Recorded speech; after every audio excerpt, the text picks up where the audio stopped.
మాత, పరిశుద్ధాత్మ తీసుకోవటం ఎలా? పరిశుద్ధాత్మ పొందుకోవడం అవసరమా? అవును కదా, మరి పరిశుద్ధాత్మ అవసరమే కదా.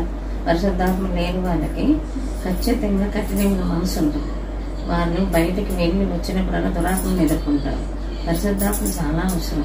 అంటే పరిశుద్ధాత్మ అంటే లోపల దివ్యమైన ఆత్మ, నిర్మలమైన ఆత్మతో, కల్మషం లేని మనసుతో ఉండాలి. వారి పరిశుద్ధులు అన్నమాట. అటువంటి వారు దైవానికి దగ్గర అవుతారు. దైవ సన్నిధికి నడిపించగలిగే ఆత్మ అనమాట పరిశుద్ధ ఆత్మ అంటే. అది పొందుకోవడం ఎలాగంటే జ్ఞానబోధన చేసిన వారితో పొందుకోవాలి. తప్పకుండా కఠినమైన మనసు కలిగి అందరినీ వేధించడం, బాధించడం చేస్తారు పరిశుద్ధాత్మ లేనివారు. పరిశుద్ధాత్మ ఉన్నవారు శాంతి సమాధానంతో సమాధానం గల జీవితాన్ని కోరుకుంటారు. అందరికీ సమాధానం గల జీవితాన్ని అందిస్తారు.